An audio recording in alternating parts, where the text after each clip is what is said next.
La loi des cosinus est une autre loi qui est relativement facile à démontrer, comme la loi des sinus, en utilisant nos connaissances de Pythagore, des rapports trigonométriques, notamment le cosinus, et un peu d'imagination. Alors, si je prends le triangle ABC, qui est un triangle scalène, et j'abaisse la hauteur issue du sommet B pour créer le point D ici, alors je crée la hauteur H qui est perpendiculaire à la base AC. Les lettres A, B et C illustrent les côtés. En fait, le B, c'est celui-ci. Je vais donc, la petite cathète du petit triangle ABD, je vais l'appeler C. Puis la cathète ici du triangle CBD, je vais l'appeler je vais l'appeler X. Et donc, B moins X ici, puisque le total, c'est B. La première relation que je peux tirer, si je regarde le triangle ABD, c'est que par Pythagore, la cathète au carré plus la cathète au carré égale l'hypoténuse au carré, donc C au carré est égal à X au carré plus H au carré.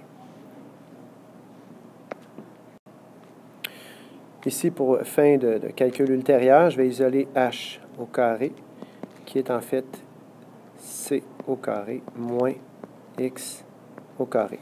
Je vais retenir ceci. Ensuite, dans le triangle CBD, j'ai une autre relation par Pythagore qui est A au carré est égal à H au carré plus B moins X au carré. Je vais encadrer ça pour référence ultérieure. Ensuite de ça, j'ai le cosinus de l'angle A qui est côté adjacent sur l'hypoténuse, donc qui est X sur C. Et encore une fois, pour fin de consultation ultérieure, je vais isoler mon X qui va être égal à C fois le cos de l'angle A. Et je vais encadrer ça pour référence ultérieure. Puis, je vais reprendre ma formule ici, A carré égale H carré plus B moins X au carré. Puis, je vais remplacer le H carré par son équivalence qui est C carré moins X carré. Ainsi, j'obtiens donc A2 égale C2 moins X2, ce qui est H2 ici, plus B moins X2. Pour l'étape suivante, on va développer l'expression B moins X au carré, ce qui donne B2 moins 2BX plus X2. Ensuite de ça, je vais éliminer ce qui est de trop. Donc, on peut voir ici que plus X carré moins X carré, ça s'annule. Il me reste donc l'expression suivante, A carré égale C2 moins B2 moins 2BX. Et finalement, pour avoir une référence uniquement aux angles, parce que X, c'est juste une portion de mesure, je vais aller chercher le X que j'ai isolé tantôt pour l'exprimer sous forme de C fois cos de A. Ce qui donne l'expression finale suivante.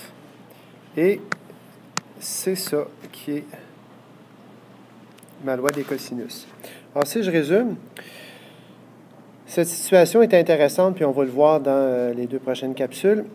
Si on cherche une mesure d'un côté ou une mesure d'angle, parce que tout ce qu'on a à faire, c'est isoler l'inconnu.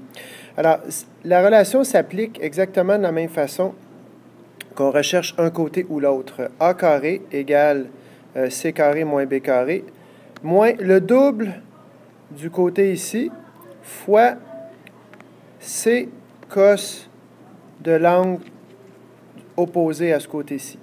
Alors, voici ce que ça donne si on veut les trois formules pour les trois côtés. Et on peut voir la progression. Donc, A2 égale C2 plus B2, B2 égale A2 plus C2. Donc, la logique est là. On soustrait toujours le double du produit des deux côtés de ce côté-là, fois le cos de l'angle opposé au côté qui est celui qu'on cherche. Ainsi, on peut se servir de la loi des cosinus dans les deux cas suivants. Si on cherche une mesure d'angle et qu'on connaît les trois côtés du triangle, donc n'importe quel angle, c'est bon. Ou deux, si on cherche un côté et qu'on connaît l'angle opposé à ce côté et les deux côtés qui forment cet angle. Encore une fois, les deux capsules qui viennent vont vous permettre d'approfondir cette notion.